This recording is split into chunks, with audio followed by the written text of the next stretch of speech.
Radio communication issues tend to always find their way into the close call or post-incident analysis reports. Certainly hardware and radio reception issues are some contributing factors. But I think we all can agree that the human aspect is a large contributor to the majority of our communication breakdowns. So how many more of these close call reports and post-incident analysis reports do we need to read as a region before we decide to make some significant changes? Thanks to the support from the Northern Virginia Regional Fire Chiefs and the dedicated work from communications personnel from the various departments, the Northern Virginia Fire Departments now have a communication model to help provide clear and consistent methods for communicating during the emergency incident response and while operating on the emergency incident scene. This communication model will not cover every possible aspect. The intent of the adoption of this model is to bring the region together to include our dispatch center partners and provide a clear and consistent communicating method that can be used anywhere regardless of jurisdiction.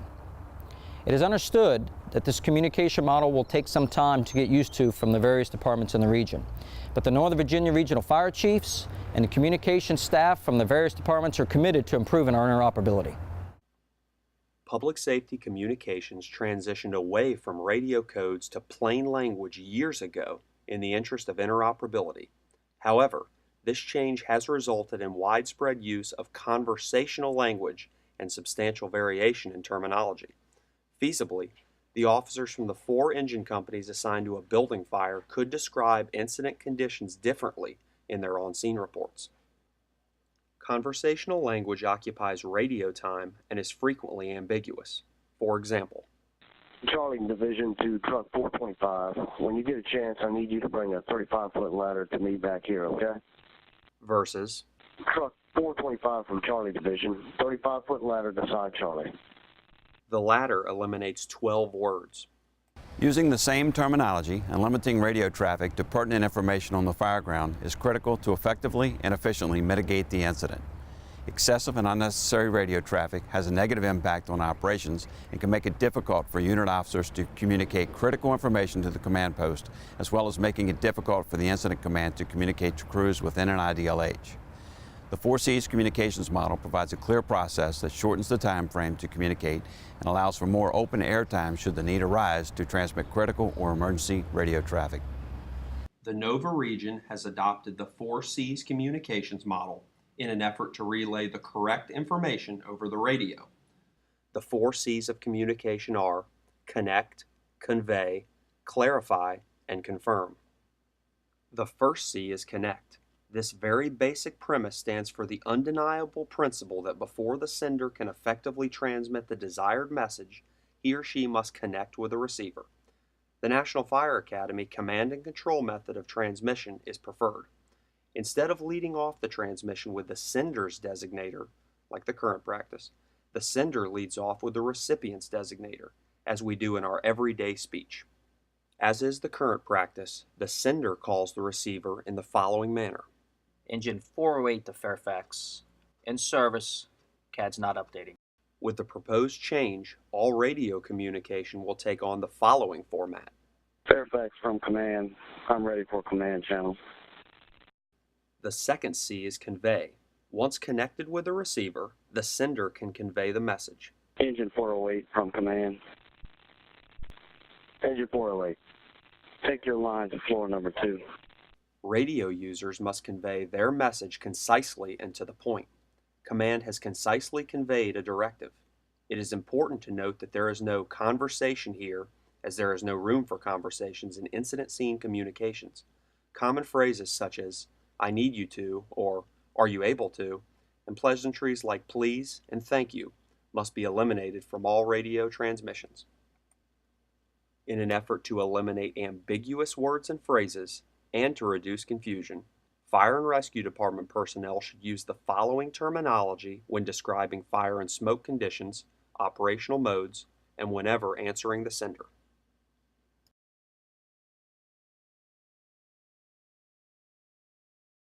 It's important to use the current and accepted phonetic alphabet for purposes of consistency with NIMS.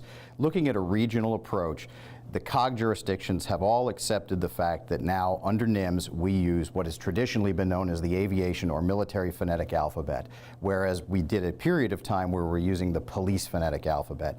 And it's important so that we are consistent on a regional approach, a global approach, if you will, in this area, that we use the proper phonetic alphabet when expressing radio communications. The third C is to clarify the message delivered by the sender. It confirms not only that the message was received, but also that it was understood. Engine 408 from command. Engine 408, take your line to floor number 2. Engine 408, copy, take our line to floor number 2. Note that the recipient simply ending acknowledgement of the message with copy does not provide any meaningful information, nor does the sender know if the message was received and understood. The fourth C requires the sender to confirm that the message clarified is the one that was conveyed. Engine 408 from command. Engine 408, take your line to floor number 2. Engine 408, copy, take our line to floor number 2. Affirmative, Engine 408.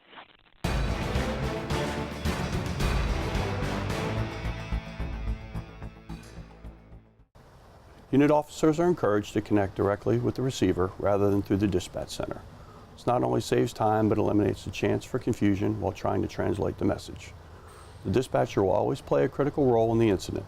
It should be ready to complete any transmission that may go unacknowledged. Unit-to-unit communication is preferred on all incidents, EMS, suppression, or special ops. These transmissions need to be short, to the point, clear, leaving out the everyday conversation. Practicing on the routine calls ensures the safety of our crews and the success of the communications order model.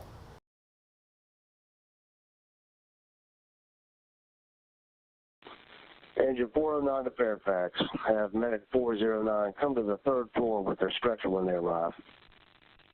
Fairfax to medic 409, are you direct to come to the 3rd floor with their stretcher when you arrive? Medic 409 is direct.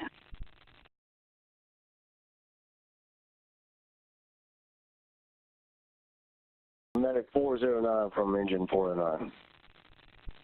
Medic 409. Come to floor number 3 with the stretcher. Medic 409, copy. Come to floor number 3 with the stretcher. Affirmative, Medic 409. The water supply report is given from the first arriving engine directly to the second arriving engine, eliminating the need for dispatch to repeat the information. This also reduces extra and often unnecessary radio traffic. During situations when the second arriving engine does not confirm receipt of the water supply report, the fire dispatcher will repeat the information directly to that unit, ensuring effective communication. The on-scene report is given by the first arriving fire department unit at the scene, generally the first arriving engine company, directly to the first due battalion chief. It briefly describes the type of incident and conditions upon arrival.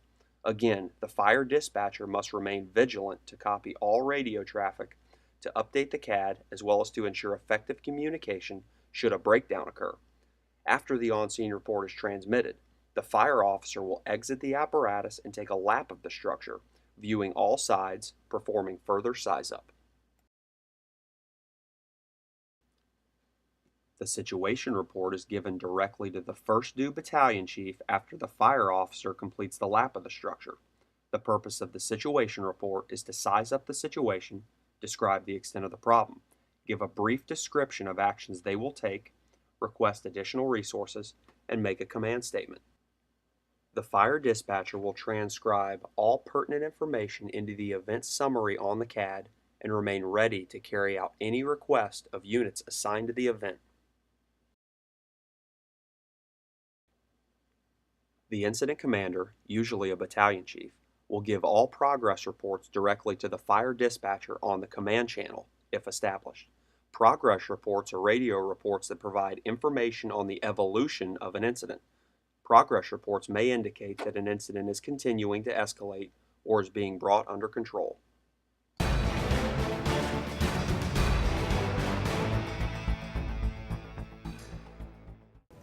The benefit of a regional communication model not only provides a clear and consistent model for on-scene personnel, but also provides the same benefit to the dispatchers. It is vital that all personnel, firefighters, paramedics, chief officers, and dispatchers operate out of the same playbook when it comes to emergency communications and know that playbook before game day. The regional model now gives the dispatchers a clear expectation of their role, as it is just as critical to the success of a positive outcome.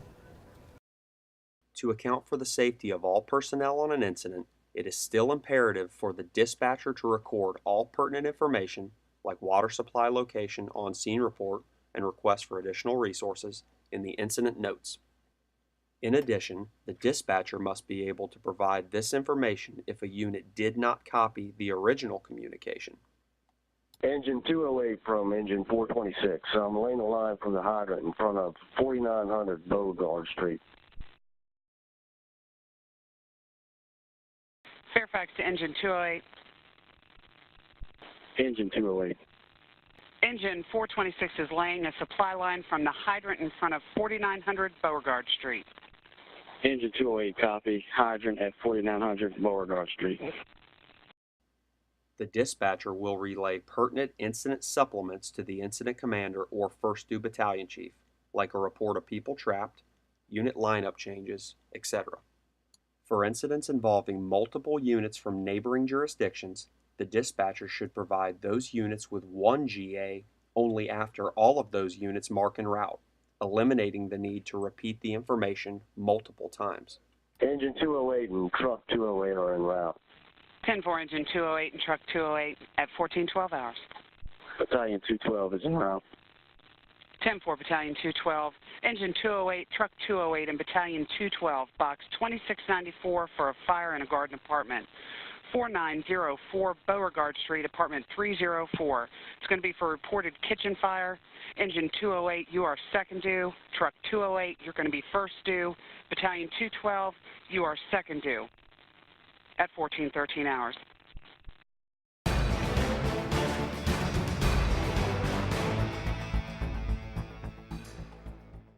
So far, we've introduced or reiterated the components of the 4C model: connect, convey, clarify, and confirm.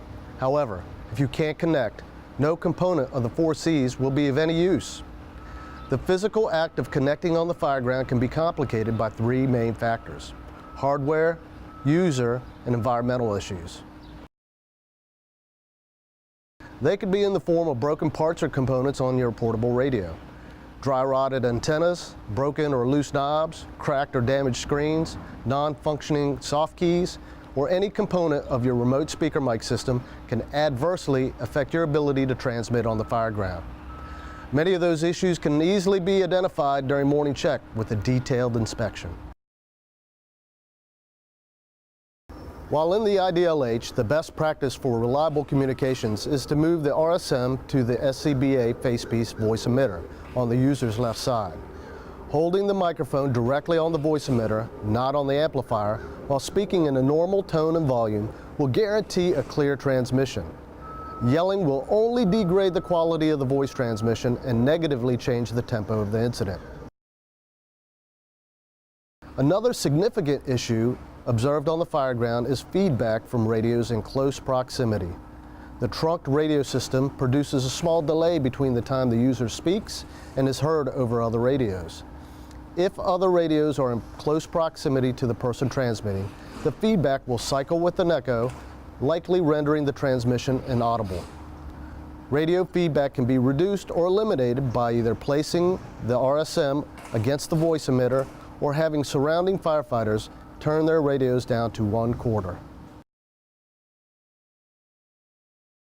Radio signal loss can be best characterized as a result of physical objects or space that interferes with the terminal radio's ability to obtain a signal.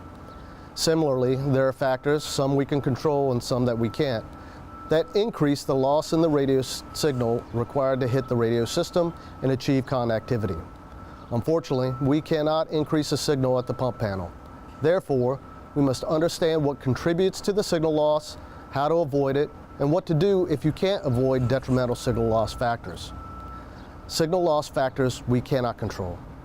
They're basements, below grade, building construction features, shadowing in the form of terrain features in large buildings, and secure buildings are all factors we have little control with.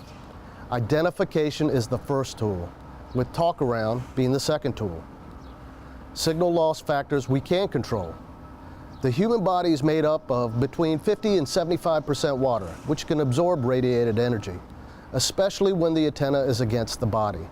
In most cases, despite the increased loss, 15 decibels for standing and 30 decibels while crawling, the NCR radio systems are robust enough to overpower even a 30 decibel loss.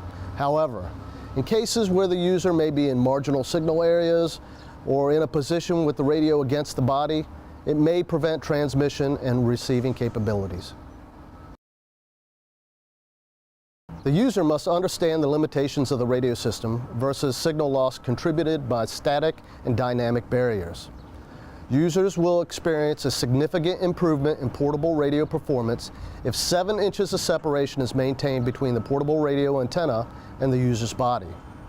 If you're crawling with the radio in the radio pocket and hear a series of out-of-range tones, adjust your body, sit up, or get the antenna vertical, or move to an uncovered portion of the exterior wall. If thermal conditions prevent you from moving or sitting up, take the radio out of the pocket and try to hold the radio vertical while speaking into the remote speaker mic. Unfortunately, if you're lying on the portable radio with your body covering the antenna, your chances of transmitting or receiving can be significantly reduced. In order to properly connect, convey, clarify, and confirm, our radios must be working properly. Appropriate maintenance, mic positioning, and antenna clearance are all things that we as fireground users can help to ensure that your message is received and heard. The information reviewed in this video will improve communications among first responders and dispatchers in the region during incident response. Implementation of the communications model will create a clear, concise, and consistent method of relaying pertinent information. Safety inspections of portable radios and remote speaker mics, along with best practices of connectivity, will enhance personnel safety as well as operations. This is our fundamental goal.